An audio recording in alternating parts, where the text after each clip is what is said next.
Yes. Yeah. Dr. Uttaran Datta, who works as an associate professor. Hello, have you recorded this off the session and begin again, please? Yes, I have done it already. Okay, good job, good job. Shall I continue? Yes, ma'am, please. Okay. Dr. Uttaran Datta, who works as an associate professor at Houghton School of Human Communication, Arizona State University, USA. And today, Dr. Datta will be speaking under the title of the Field Research at Margins, Learnings and Lessons from Rural India. Professor Uttaran Datta will be chaired by Professor S.K. Sarkar, who works at the Department of Fine Arts, Graphics Area Hills, University, Dehradun. Over to you, Professor S.K. Sarkar, sir. Good evening to one and all, and welcome, Dr. Datta. It's a nice meeting in this prestigious conference organizing the Folk Culture Department, University of Hyderabad. And so I know you are the specialized area is design. Okay, so design in the present trends is like that when art slowly took turns toward designs, because today industrial things and industrial progress, any kind of creation and productions coming out through designs. We are teaching designs, applied art like that. So I hope you are in that area. You will highlight certain things what we will be knowing through your discussion or through your words. Suppose you are. Can you explain a little bit about what you are doing in the research area, Dr. Datta? Yes, thank you so much. So I'll be talking about my research, primarily what I'm trying to do. So right now, my current department is human communication. So I'll be talking from human communication perspective mostly. So what is your question, or should I start my presentation in that way? Yes, sir. Sir, I think you should start with Randa. Already we are a little learning, right? Thank you so much. Okay. Yeah.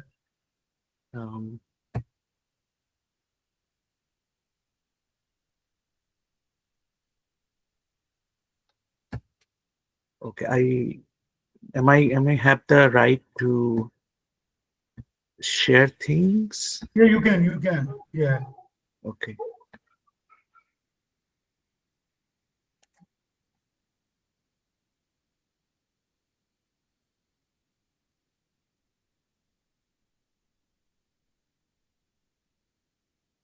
I'm not sure. I'm not seeing that. Can you see my screen? No, we are unable to see at present, but you can still try. Otherwise, someone of us will help you, sir. Okay.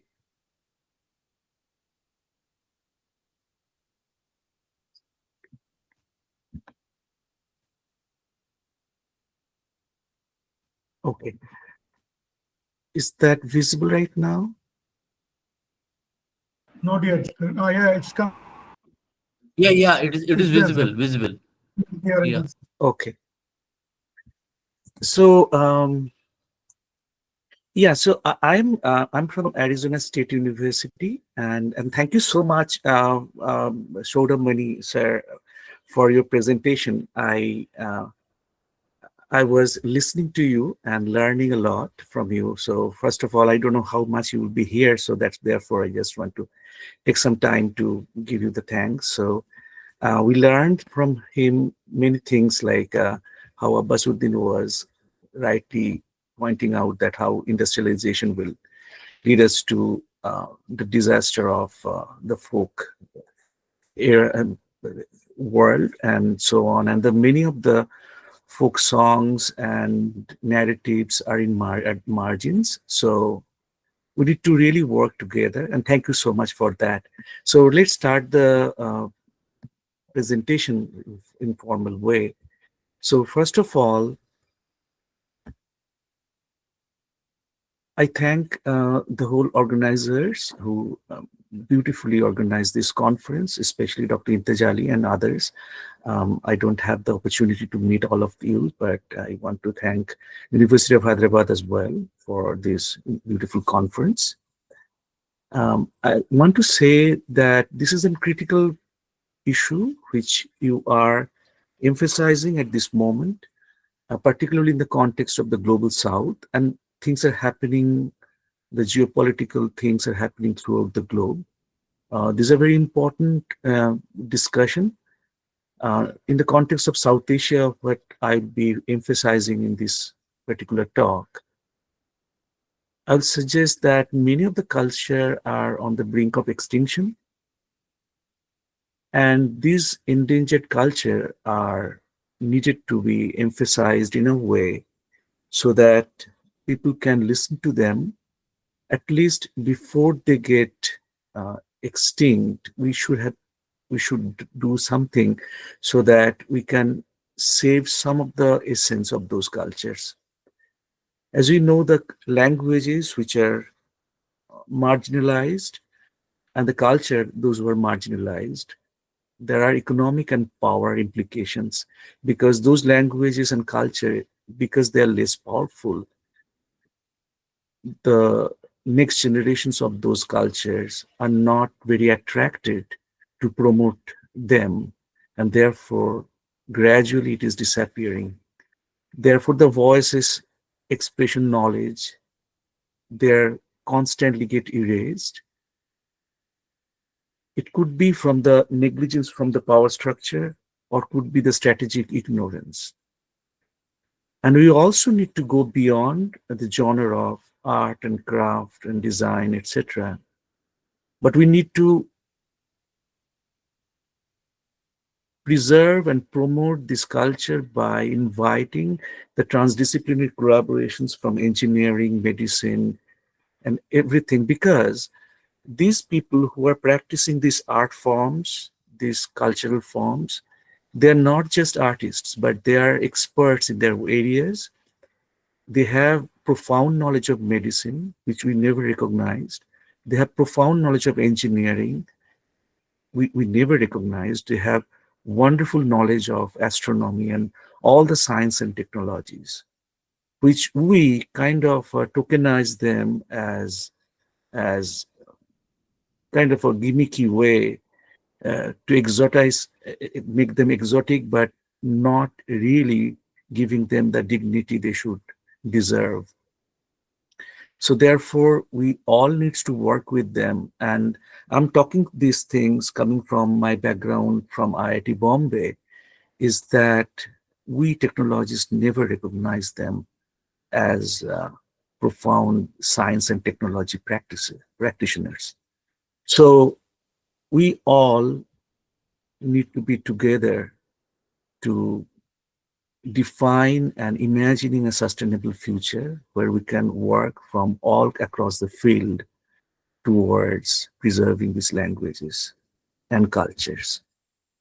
Before I start talking, I just want to say that I'm not a folklorist by practice, but I'm coming from the academic neighborhood. I'm practicing human communication, which also have many similarities with the intellectual tradition of folklorists, ethnomusicology, and other things. So we both explore narratives, traditions, and we try to understand the meaning embedded in that, and we try to create something with the society. So in this particular talk, I want to talk first about my work a little bit, and then I'll be try to interact with the audience. Is that fine? Fine, sir, fine. Okay. So as I say that our work is rooted in intercultural communication, which is culture and communication and human communication. We, of course, especially in the South Asian context, we draw our work from eminent theorists and theoreticians from subaltern studies, decolonial studies, indigenous studies, sustainability, critical cultural studies.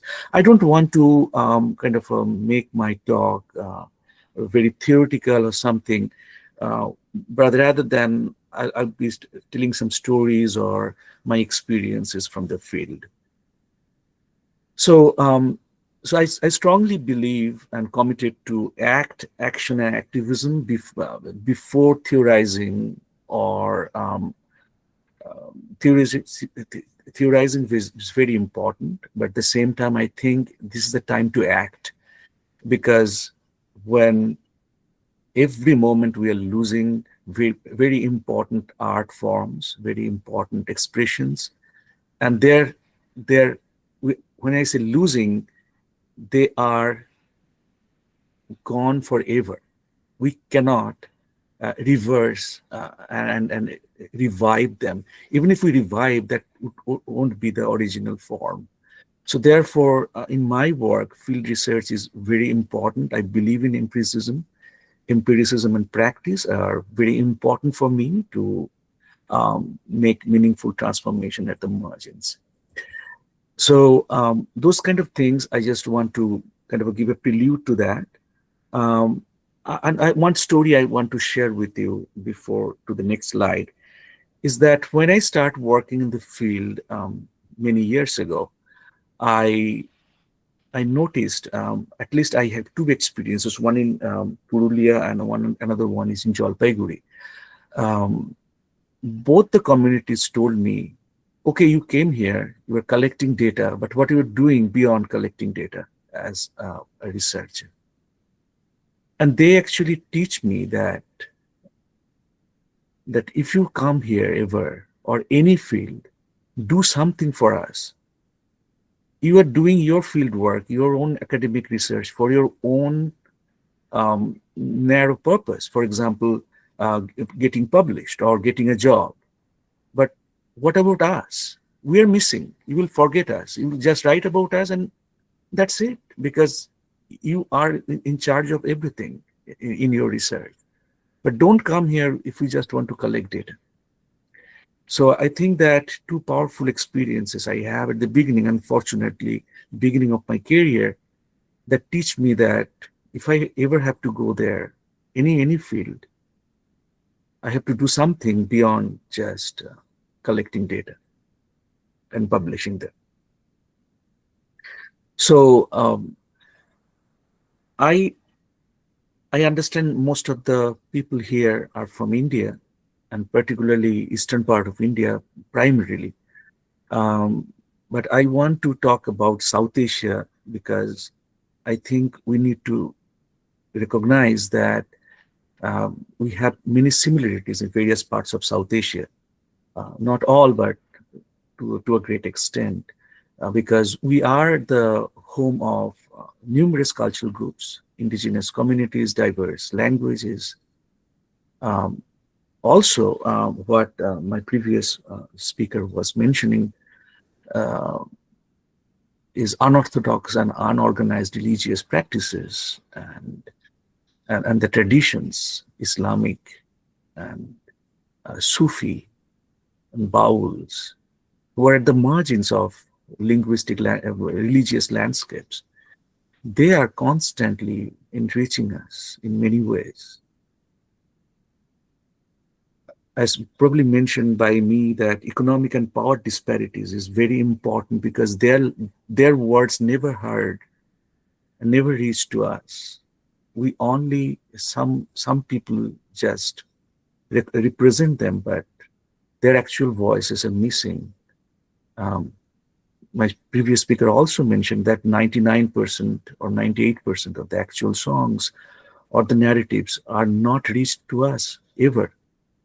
I was working in Purulia with Santal communities many years ago, and they taught me that there are songs like 24 hours long, never recorded, never documented by anyone.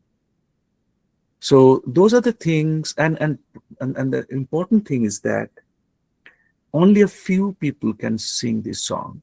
If people died, then the song will be died, the tradition will be died. And then we cannot do anything, cannot reverse the past or any of these things, like the climate change. This is another important area where we are kind of constantly losing many things. I want to share one thing is that from the intercultural perspective of our research, we counted that approximately 6,500 languages are there in this world right now, and half of them, even more than half of them, will be gone in the next 80 or 75 years. So, which also is very alarming, not only from South Asian perspective, but from the global perspective. I primarily work with the indigenous communities, not by choice, but I kind of, it happened. It's not by design, but talking about the indigenous world, I would say that about 165 million indigenous people are there. There are about 800 tribes and 700 different languages. Not only that, important is that many of the languages do not have any script. And we are not just talking about the songs, we are talking about the art, we are talking about the crafts, we are talking about the narratives, we are talking about performances in various forms. And these things, because most of the languages are very marginalized, most of the cultures are marginalized, because they belong to the lowest socioeconomic strata. The entire things, as Linda T. Smith was talking from New Zealand, for the Maori culture, that our entire energy is dedicated for surviving. We cannot do anything more than surviving. So therefore, research is not something which we welcome that much, and that's a different discussion. But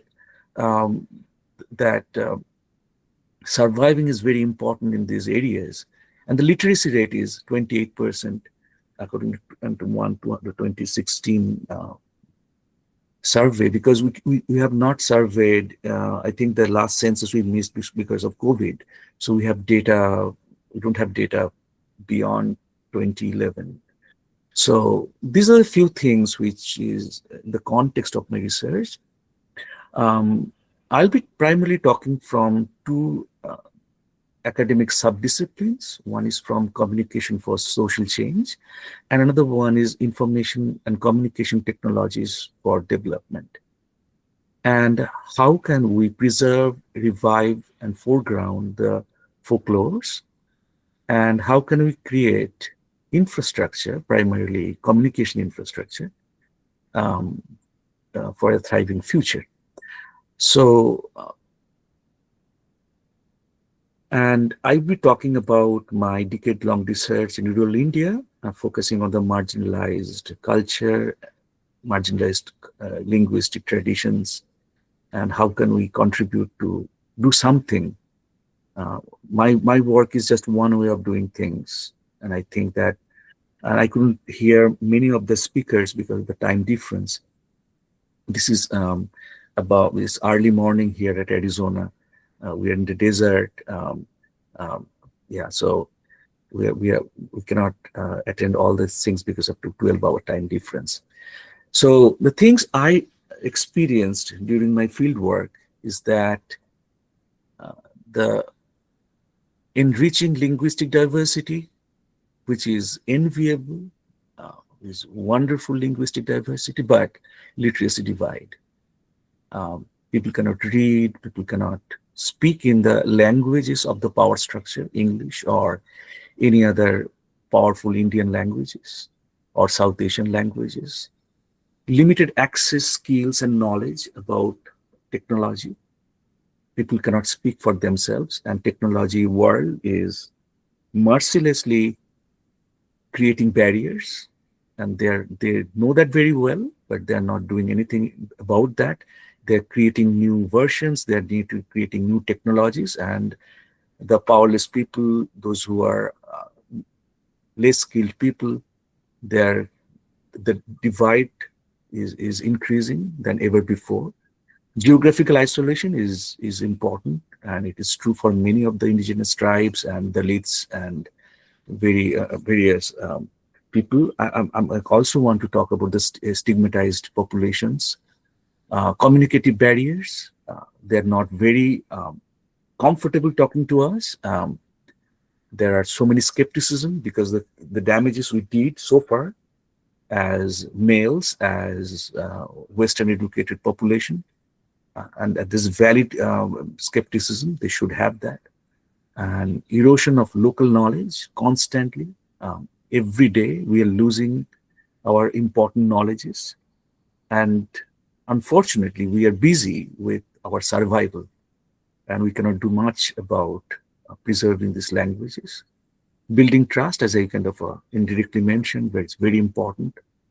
And the difference effects, I finally talk about a little bit, where people talk in a way to please us, talk in a way to save their faces, but cannot tell the truth, unfortunately, because of many things happening in and around us.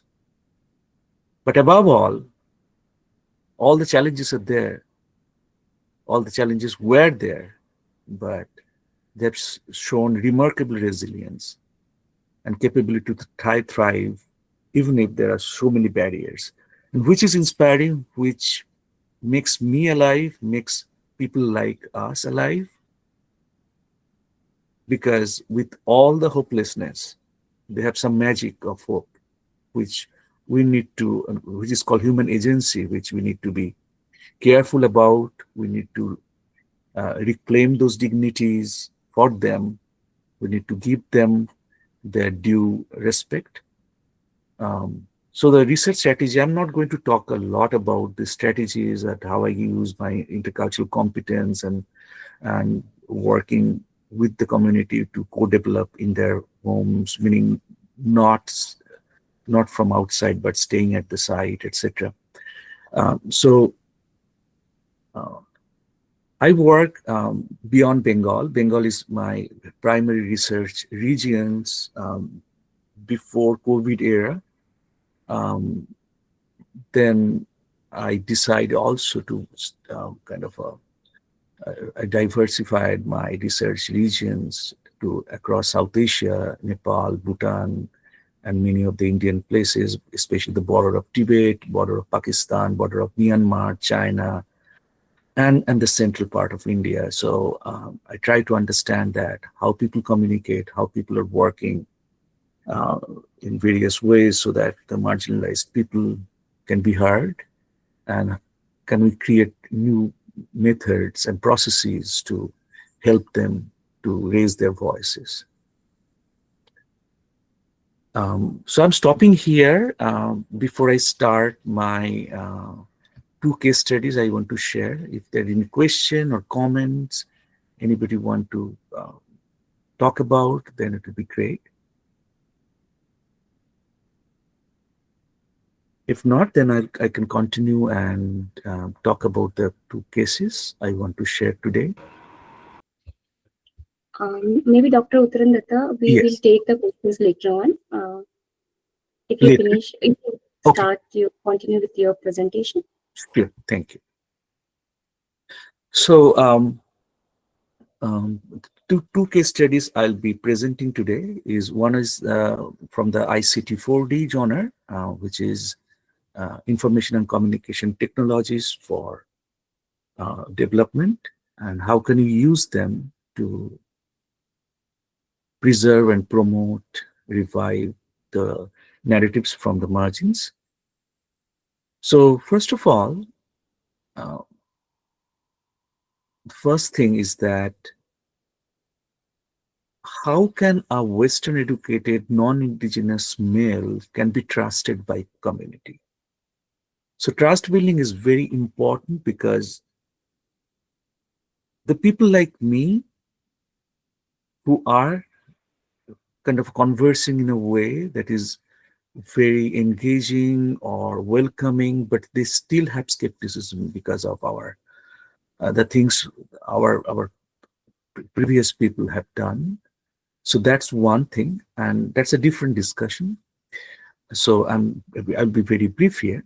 Second thing is the way I worked with the communities in this particular app development. That it is before the time, during the period when people don't have smartphone.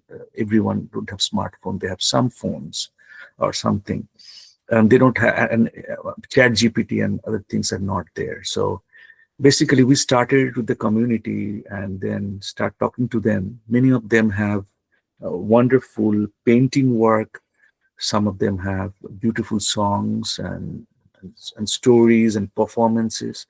So we give them cameras, we give them recorders, so that they can start documenting whatever important to them. It's not, the artists have their own life as well. It's not just their craft, it's not their songs, but they have something to talk about these things. It's not just the final product, but things happening behind.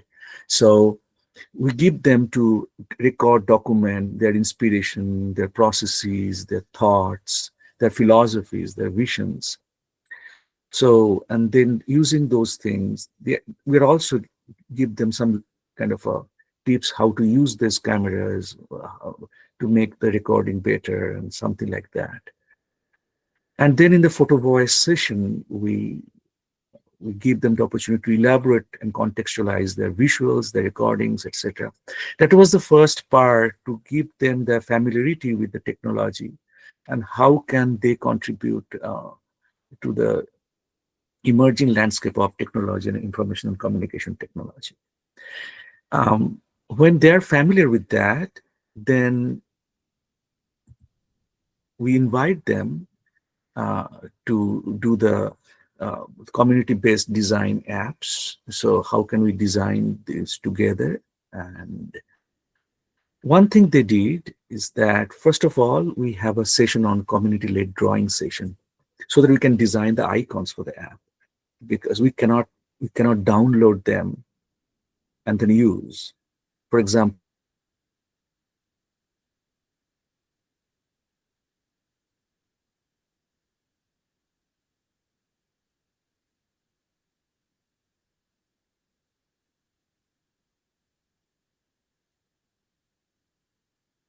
Hello, sir. We are losing you.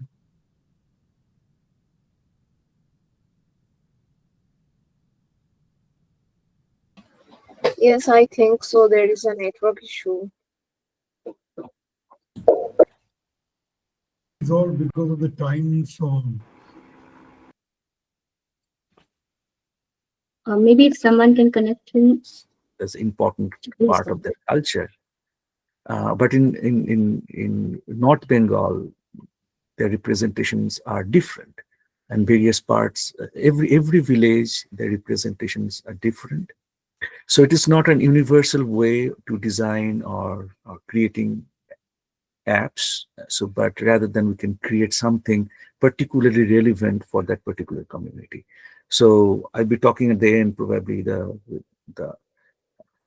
I think the non-organic or unexpected way of paying attention to scaling by the funders and the fundraisers. They don't understand that every village is so unique that it is not modular ways of creating solutions, but rather every solution should be unique to a particular community. So with that,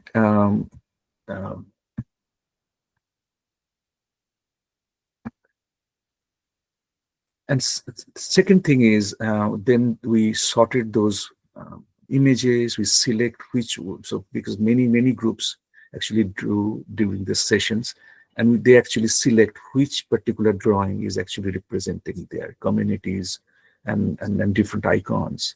And then we started digitizing them. And when we start digitizing them, if you see that the drawing of the actual villagers and then the digitization, and then when we start digitization, we don't know how to actually draw different intricate things and different colors and other things. So they actually guided us that how to create those images and so on. Similarly, they give us inputs on the navigation structure, even if they don't know anything about the computer sciences, but they help us to understand their familiarity of, because many of them do not have, they cannot read or write or type or something. Therefore, our inputs are different. So first of all, I will talk about the indigenous aesthetics, then talk about how we design their inputs and the passwords, etc. So this is our sessions, and I am in the white or blue kind of things at the night, about 10 p.m. or 9:30 p.m. because that is the time they have some leisure to talk with me. And so we are on the road, and then we are talking with them. So the whole idea is that we have certain ideas about their indigeneity and their aesthetics, etc. For example, from the book we learned that they love circular patterns, etc. But when I go there and ask them that how should I proceed with their apps and app design, they say, yes, we love circularity, but at the same time, we need to go beyond that. The person illustrated in this picture, this woman, she's the master craftsman. She's the master craftsman and teacher for uh, that village and surrounding villages. So she taught me that, yes, we can use the circularity, but we can use our aesthetics as well. And with that input, we designed, if you see that particular plate, she was designing with 10 sal leaves, and then we are creating these icons with that. You can go through my publication to learn more about how we design, etc.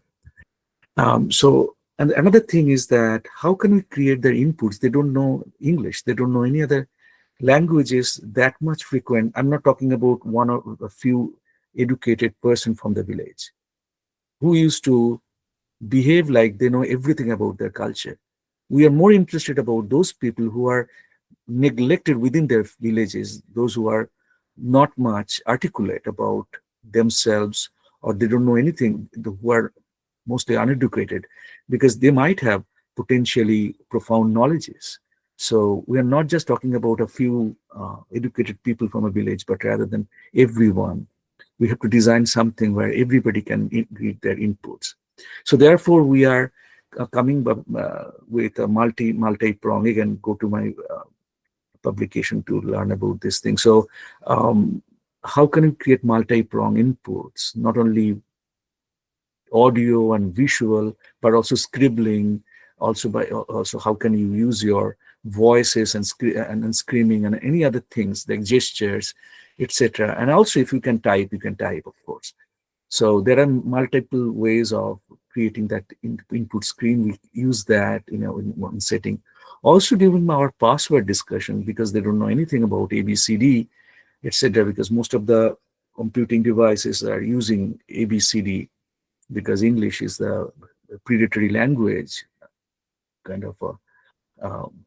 We are, unfortunately, we are talking this session in English, so we shouldn't be there. We should talk in a language which is our language.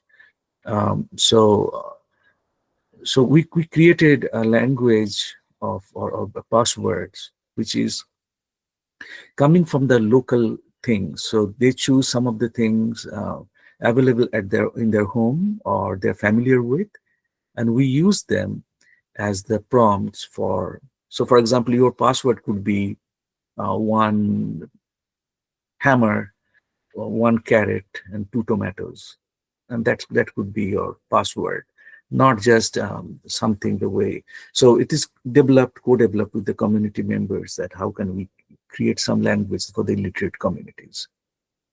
So there are discussion about documentation, privacy, copyright issues that many artists were not very they're not agreeable to record their popular songs, because that can be abused and used by the software. So therefore, how can you use with the password protection and other things so that they can be documented but cannot be abused without their consents, etc.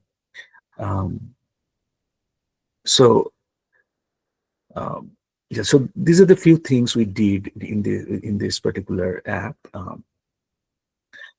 Because we'll be taking question at the end, so I'm taking the liberty to talk about the second one, the second case studies, which is done in Madhya Pradesh, in the Narmada valleys, the heartland of the Narmada Bachao movement. Narmada Bachao Andolan.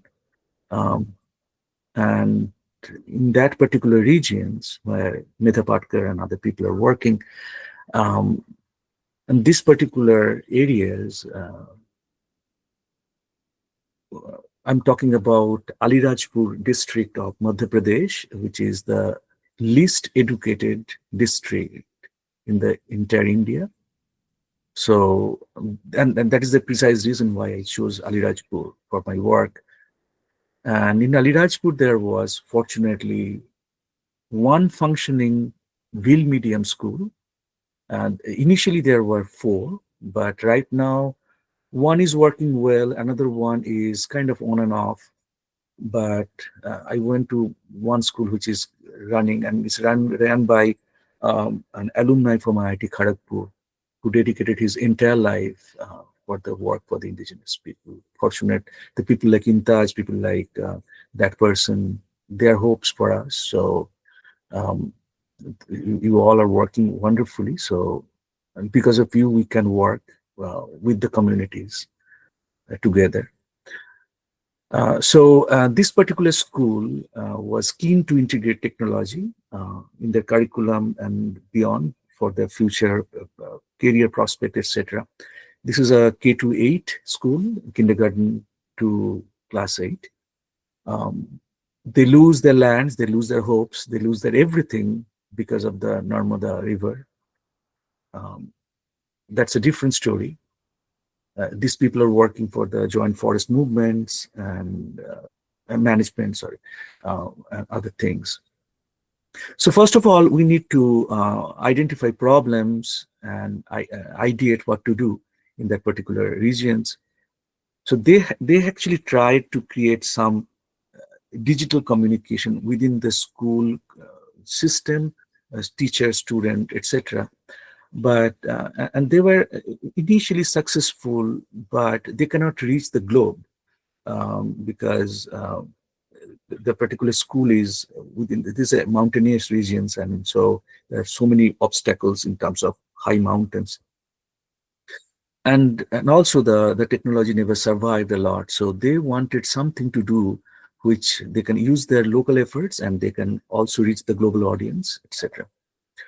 So we have many decisions to make, like the location of the studio. We want to create a local studio so that they can record their voices, record their stories, record their philosophies, visions, their science and technologies, etc.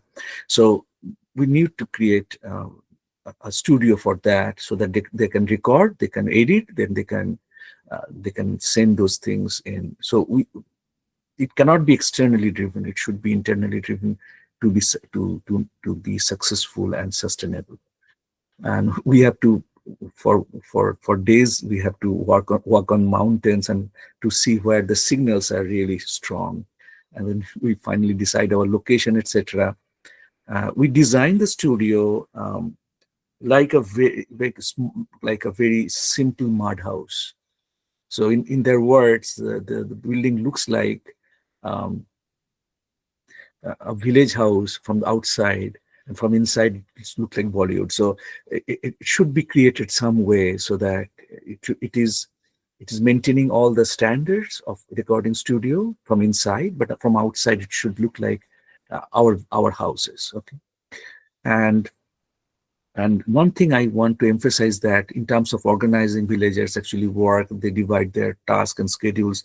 That happened in all my projects, which I work in throughout South Asia. But in this case, I see that many of the solutions, they actually use YouTube to self-learn things, and they never revealed that. I was surprised. I was asking that how you learned that, and they say that we follow the YouTube. So they're also using harnessing some of the power of internet. We criticize many things of internet, but this is maybe one of the few rare examples where I found it very well. The second thing is that creating content, deciding the content, creating content, contacting people, taking their interviews, documenting things, marriage, documenting different festivals, different craft processes, etc. So student and local stakeholders actually, we train them how to create those, how to record them, how to edit them, how to correcting the color, correcting the sound, etc., and then publish them. So through this process, we come up with an online radio and an YouTube channel called Bill Voice. So just a first time, so I cannot say that everything was ideal, everything was done correctly. And also these students are grade 8 or less. So they have their limited capacity, they have their schoolwork, etc. And also they need permission from the teachers, etc. So it is not full-fledged, but they did wonderfully work so far. That attracted documentary filmmakers from various parts of India and journalists. They also created 12 tiny films of 1 to 3 minute or 1 to 5 minute durations. After I left, they're also working with local artists, because some of the famous local artists in their language, they are coming there, training them, and also performing in front of them how to. So those are the things we are doing. This is the studio from outside. From inside, it is different. So this is the Bill Voice studio, and if you see that a local painting is there. This is the YouTube channel and the radio channel. And Sir, the slide has not moved. The slide has not moved.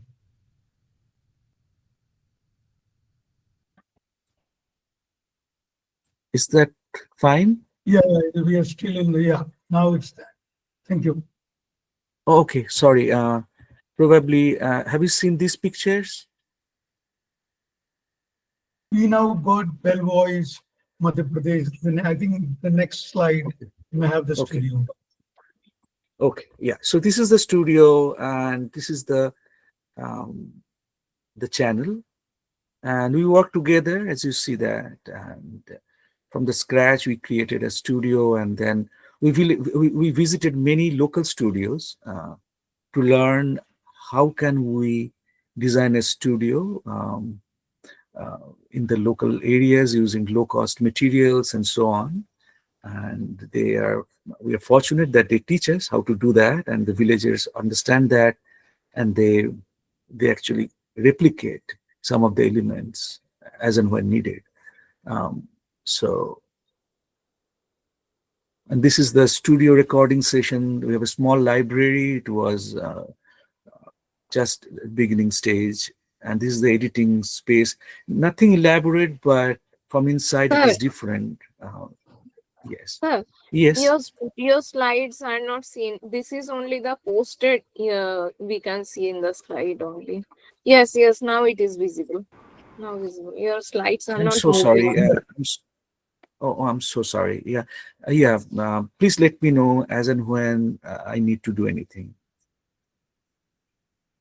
Is it visible right now? Yes, sir.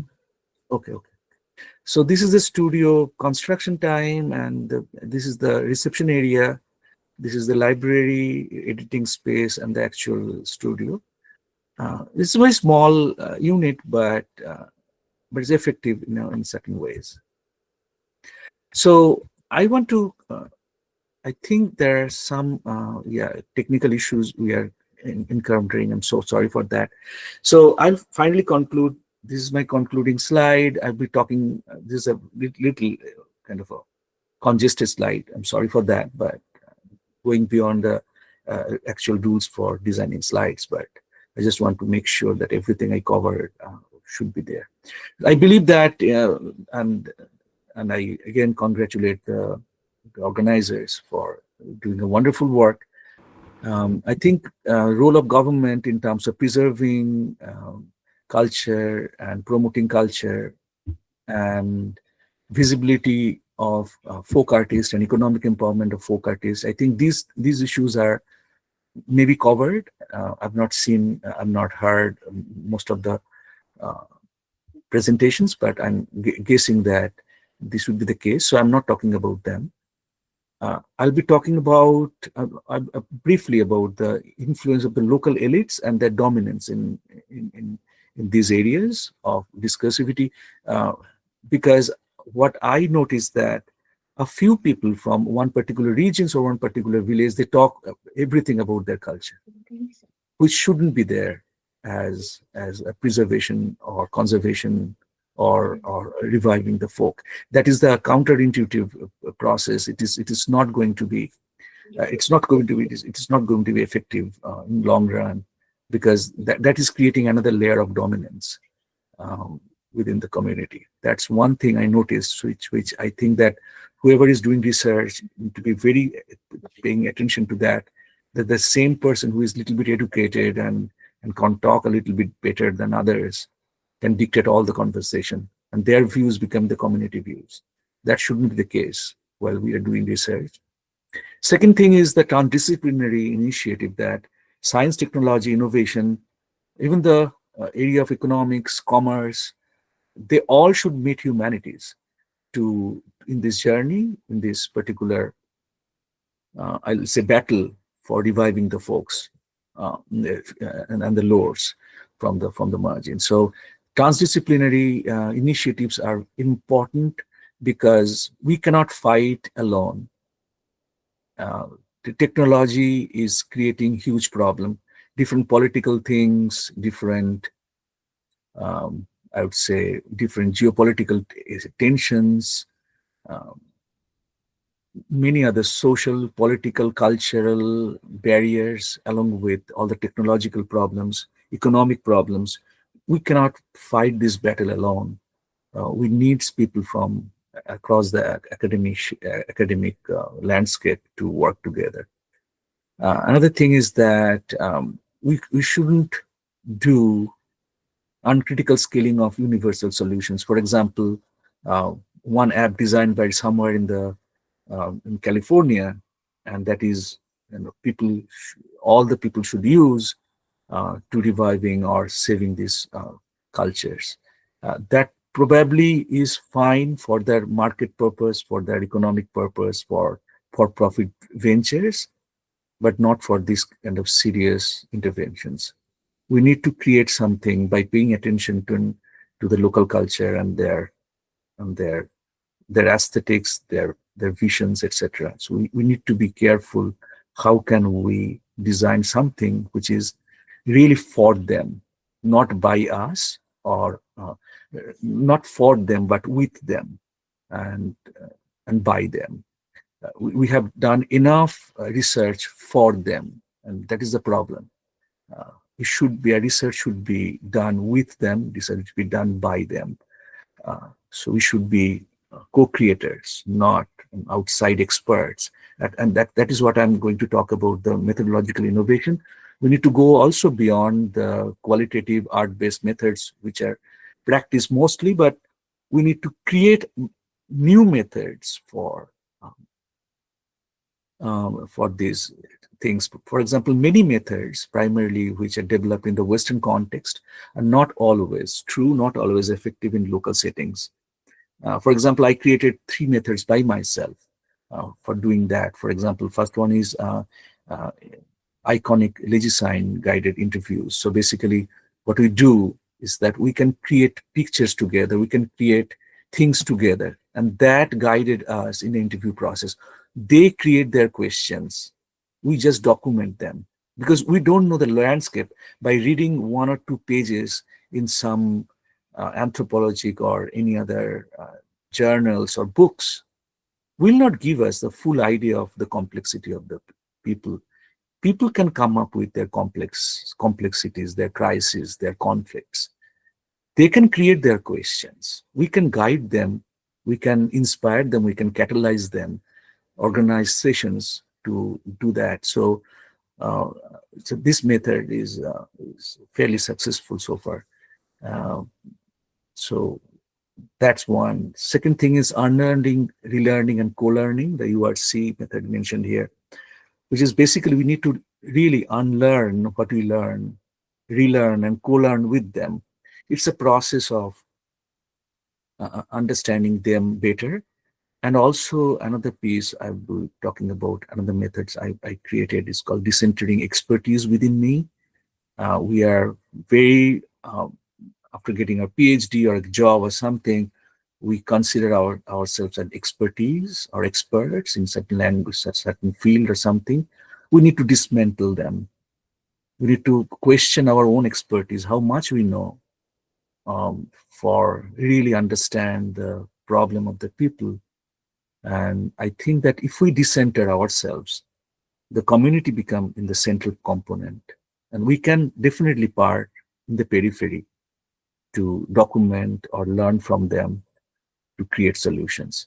So as I say that methodological innovations are important, I'm just give 3 examples from my plate.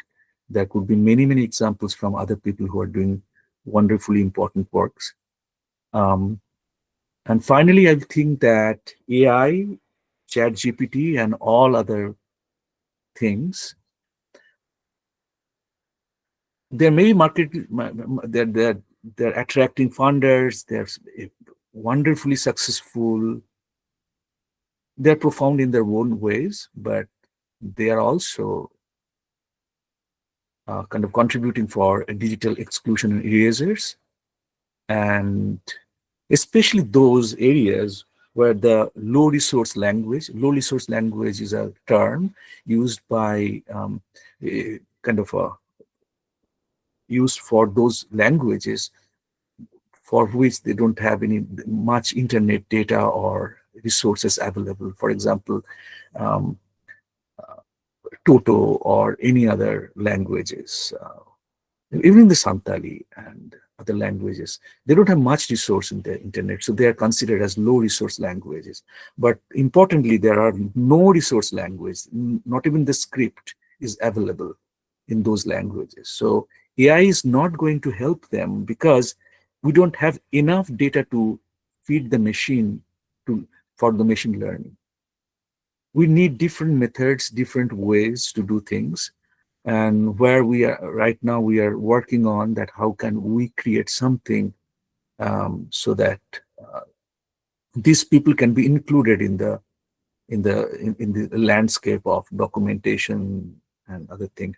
I kind of hinted about the death of language and death of cultural expressions before, because as I mentioned that by in next 75 to 80 years, half of the world language will die, active languages. So we'll be having 3,000 to 3,500 language by 2100. I'll be not there, I'll not live that long, but that is our projection. So, but the thing is that every language, every expression have the right to live, right to thrive, and right to teach us. Because if they're gone, then that would be a very unfortunate situation. But I believe that we all should work together. And this is another very important, that's why I find this particular conference very important, because they're thinking about reviving and preserving and promoting these particular voices. And I thank you all for your listening. So I now can take your questions, etc. to Dr. Datta, may I ask one question? Yes, please. Yes. Is that, yeah. I have seen your slide, Yes. community-based design apps. So some design, I mean some instrument, musical instrument being drawn. Is it Santali instrument like dhamsa, madal? Yeah, dhamsa, madal, and their flute. So yeah. Because they identify that as their most important cultural identity. In other country, other spaces, they and in, for example, in North Bengal, one community actually they pay attention to their dress. So who knows? It is up to them. It was very nicely showcased. And one thing, so when during your field work in Alirajpur, MP, so the low cost studios. So they set up by which community, means it is by your organization, means IIT, through IIT, this studio set up, but it was there already. No, No. I am not part of IIT, so that is my educational institution. So, yeah, it's a community. It is done everything by community. We give some financial help, but everything organized, everything done by them. So the school authority and the local community, they come together and they plan everything. So I don't consider the financial health as very important. So therefore, I'm not taking any credit for building those things. And I don't think that financial thing or aid business can solve these problems. So because many of the funders, they take that particular credit that I am funding, therefore I am doing great. So no, not that. Well said. Well said. So thank you so much. And my last question, Jolly sir, one thing more I want to ask to Dr. Datta. Brilliant. Yes, वो है जैसे आप artificial intelligence के बारे you are talking about that. So you are telling this till now artificial AI means artificial intelligence is cannot able to reach to this community. So what are the challenges? Challenges by Due to the lack of data in the cloud? Yeah, they don't have any data to because they need, for example, if they want to train one thing for voice recognition, visual recognition, they need to feed millions of data set so that the machine can finally able to do functioning independently. These people, the indigenous cases or any other Dalits, in case of SC, ST, and any other marginalized communities, we don't have enough data to feed. So therefore, they're fairly ineffective. Yeah. Yeah. And inaccurate, I you, would say, not Professor. ineffective, but they're inaccurate. Thank you. That's all. Okay. Thank you. What to Jolly sir? Yeah, thank you, Professor Datta. I am so happy you have very realistically, pragmatically put an idea of unlearning ourselves, so-called researcher, and relearn things which we need to really relearn from them and co-learn to survive. So it's a beautiful, beautiful idea and very beautifully put in. I'm surely going to look at your own work so that it will be easy for me to go in detail to understand. And in a way, research is in an emic way, truly in an emic way, recreated by your simple, humble attempts. So that is going to be a bigger thing. I'm not extending. I will ask Pooja to, continue because it's getting Sure, late. sure. Yeah, am I audible? Yes. Yeah, since Dr. Datta works focus on the social change, and so is resonates with his own in the presentation, and this presentation somehow talks about his two specific key goals, which he has mentioned in his bio note. First talks about how the analysis to understand the whole population through the culture, communities levels, as well as it also his work explore the innovative tools, methodology for co-creating equability and sustainability transformation. And indeed, his actually works and research resonates with the both thing.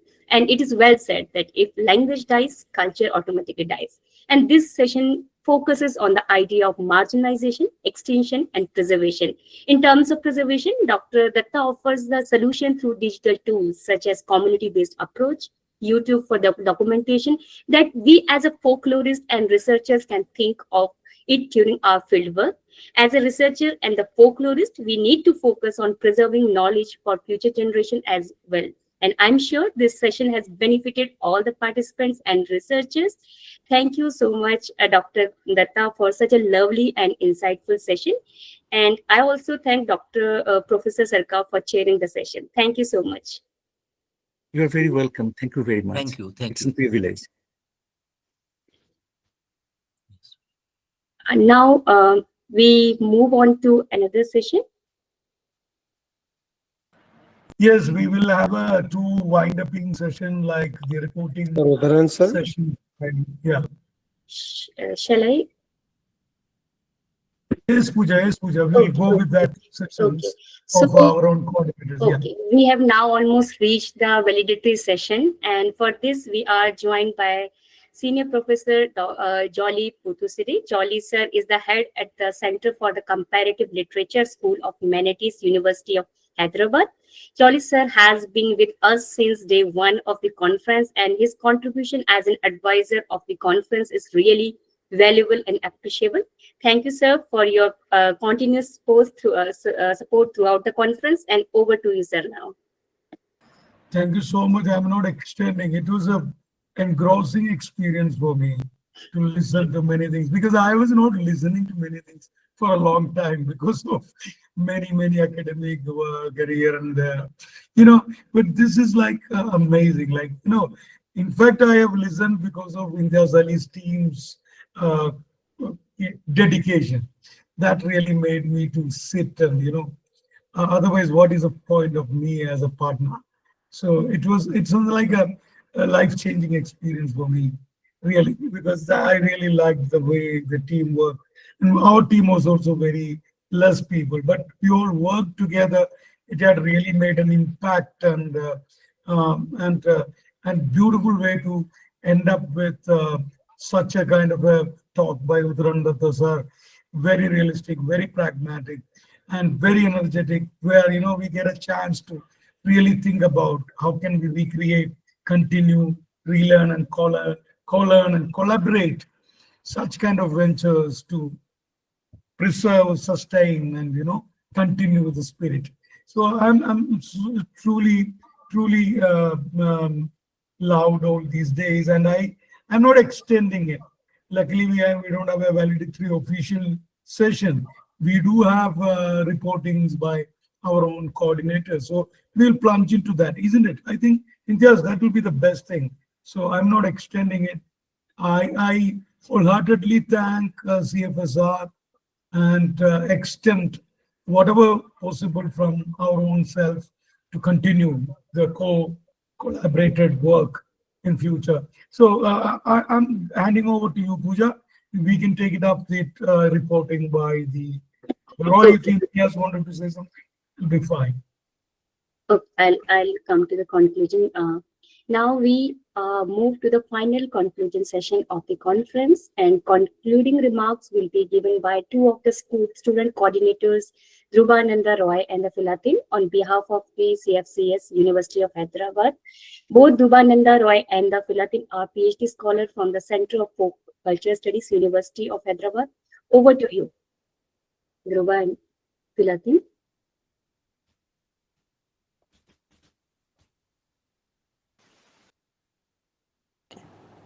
Thank you, Pooja, for this time.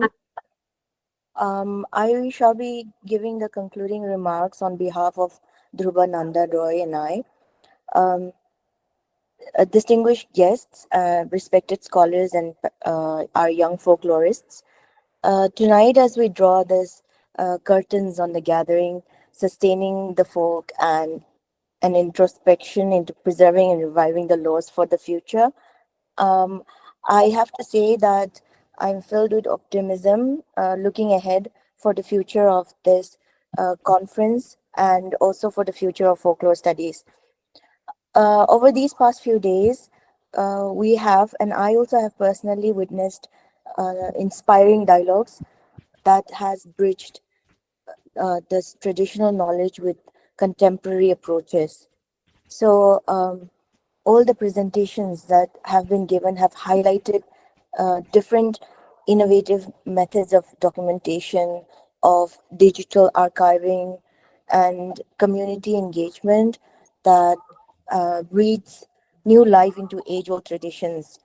So all these cross-cultural exchanges that we have experienced, I hope that it reminds us that our stories might differ as people from different backgrounds, but our commitment to preserving cultural heritage continues to unite us. Let's also remember that preservation is not about freezing all of our traditions that we practice and have practiced, freezing them in time, but about ensuring that they remain as living breathing entities, and that they continue to evolve while retaining their essence. So thank you to all the presenters, because your work serves as that crucial link between the past wisdom and the coming future. Thank you for your enthusiasm, your scholarship, and your dedication to sustaining the folk. So finally, I would like to conclude by saying that we look forward to the next conference, and until we meet again, may your researches flourish and your passion for folklore continue to inspire. Thank you. Thank you, Dhruva and Philatin. Now we are moving to vote of thanks. And on behalf of CFSR, I invite our students coordinator, Rusa and Sujauddin, for vote of thanks. Both Rusa Bose and Mohammad Sujauddin Sheikh are executive members of the CFSR and part of the conference organizing team. Over to Rusa and Suja. On behalf of Sujauddin and myself, I will be conveying the vote of thanks. I first of all, I want to convey my heartfelt gratitude to all the audiences connecting with us for the 3 days, all the participants who have presented their paper and opened different insights of folklore studies and culture studies before our eyes. And then I want to convey my gratitude to all the eminent speakers and chairs who have joined with us and conveyed their speeches and every insights about folklore studies and culture studies. And then I want to convey my thanks. I will call each of the volunteers' names. The student volunteers, they have worked tirelessly for the 3 days to make this program successful. Anushka, Soumya, Aditi, Peony, Saktiman, Divita, Rangona, Pratima, Shubhangi, Sarthak, Samriddhi, Akanksha, Pradona, Purvasha, Kusum, Pubasara, Paulami. I want to convey my, heartfelt gratitude to you all that you have worked so tirelessly to make this program successful. Kudos to you and a great clap for you all. And then I want to convey my sincere thanks to Intaj sir and Jolly sir for being the strongest backbone, and Nijil sir and Pooja ma'am for their unwavering support throughout the conference. And lastly, I want to pat on back with all my co-coordinators, co-student coordinators who have worked and supported me through this conference. Thank you all. Thank you very much. Thank you, Nijil also. Nijil.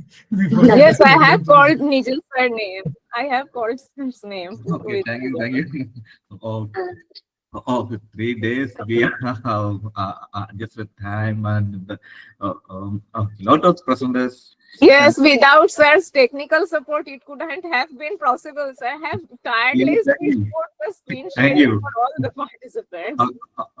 Okay, we got the great scholars from the various parts of the world. So Uttaran Datta sir is here, and Lisa Gilman, and Mata Nogunas, and especially Avo Mane.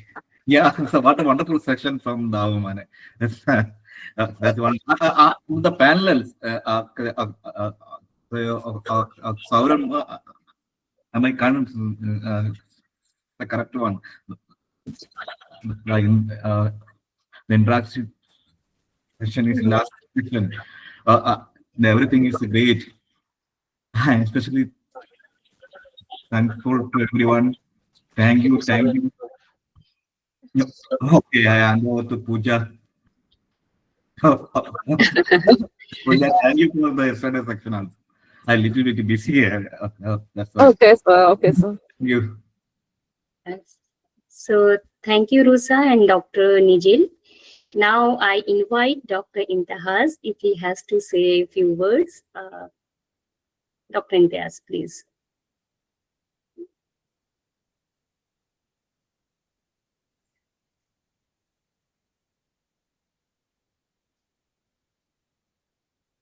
Is Dr. Intihaz ready to go?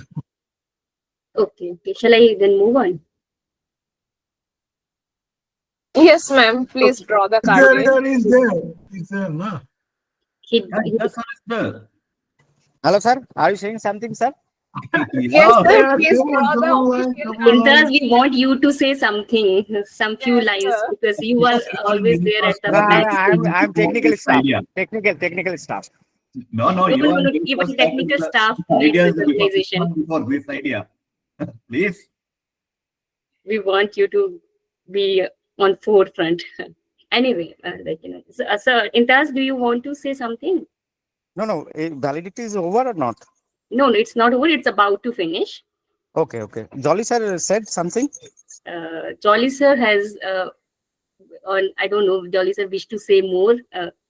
Jolly sir, please. No. Just India say goodbye. We will all goodbye. Yes, sir. So, No, I'll just say something like within 1 or 2 sentences. I'll not take too much time. So okay. it's a teamwork, and I have not done anything except this technical thing. Most of the work is being done by our coordinators, Jolly sir, and our team, in the sense all the volunteers. So we have some offer for volunteers. We'll say it later on. The work is not yet finished. We have other works, means certification. We need to send the certificate to all the participant, like general participant, and then our keynote speakers, our paper presenters, etc. So thanks all the volunteers, and you have done a great job. It's excellent one. Like this is the power of a teamwork, and we should grow together. That is actually the main motto of CFSR. And we are very small organization and very young organization. It's only we have passed 1.5 year. It's not that we are very old like fossils or something in South India and other organization that we have in India. But there's a lot of possibilities in folklore studies, and the visibility also there. So we need all of your support, and I thank Jolly sir, because the University of Hyderabad is a big university, big in the sense it's an institute of eminence. We don't have anything. We don't have any physical infrastructure, nothing. But we have the spirit to change the scenario of Indian academics, not only in India, but South Asia, and also we can make our knowledge system visible to the global world. I can say, like, keep on saying many things, but I don't want to waste your time too much.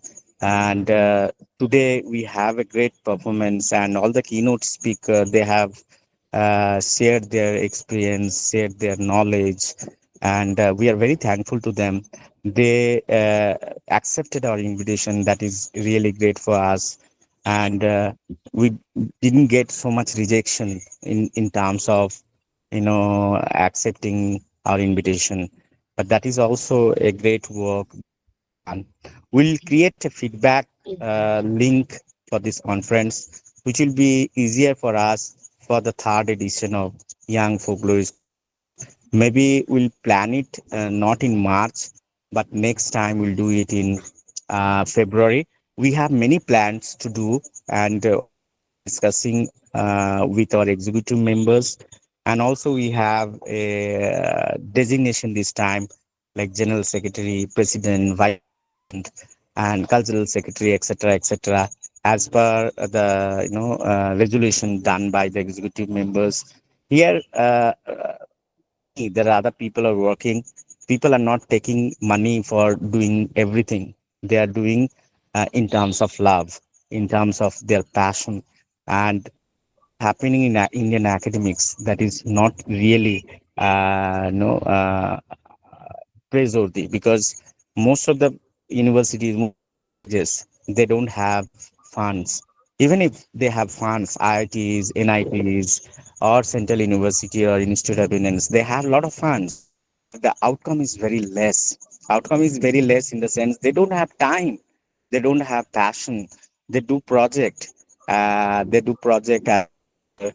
funding and all.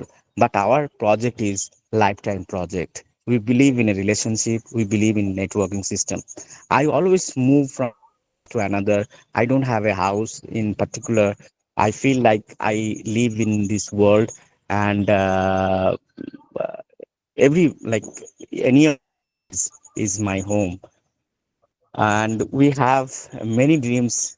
It's not my dreams. It is our dream that we'll try to make in any means, whether we have money or not, but we'll do our work, we'll do our passion, so that we can make the discipline grow, make the discipline in the sense folklore. Folklore is our root, and this is actually our knowledge system. It's our duty to make this knowledge system globally enriching one, and we'll make other plans as well about it with Jolly sir. We have uh, we have to do many things. For example, we need to train our young generation. So we'll have a courses in the next in May and June that we are also planning for that, like how to do research in folklore studies. That is the basic, and we'll try to take people from different places, and we'll try to train generation so that they can do research in a better way, because there is a gap. Even people are doing research in folklore studies, but they have a presentation problem that we have felt it. We organize different kinds of workshop for the students, and that is always. Now we have at least 5,000 database of Indian foreign scholars, and that database is always useful for us to disseminate our information to the global level.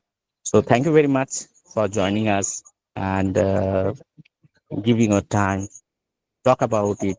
Even by taking the today's performance session, we should have a Indian folk festival. So we'll talk about it later on with Jolly sir and other members who are with us, and we should have a Indian folk music so that we can reach globally. Only artists will be there, and they will perform. They'll talk about it. What is their passion? Music. So we'll bring people who are working very hard to sustain their genre. And interestingly, we have people in Bengal from different parts of districts.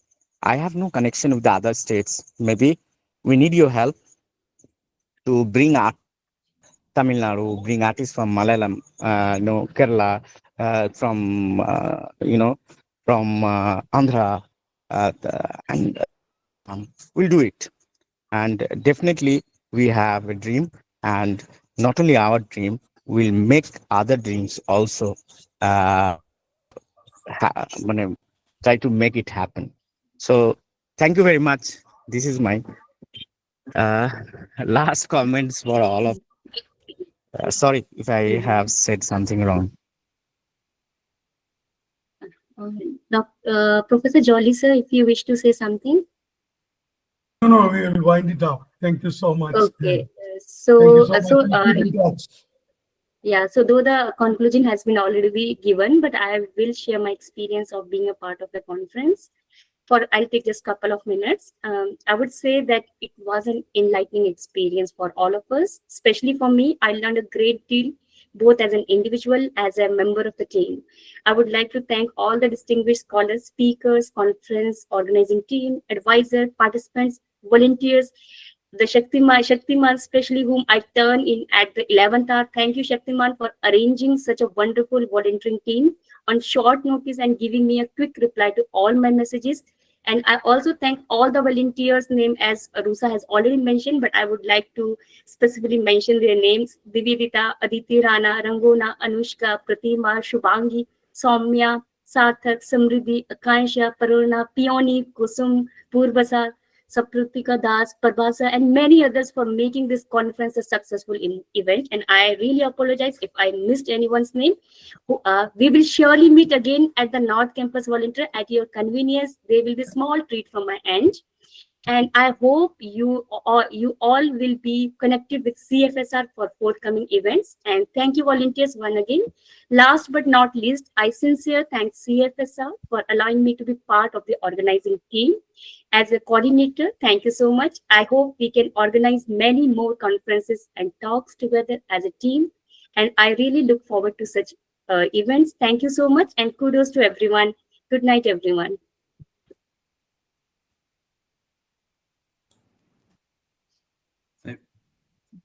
Okay, thank you. Good night, everyone.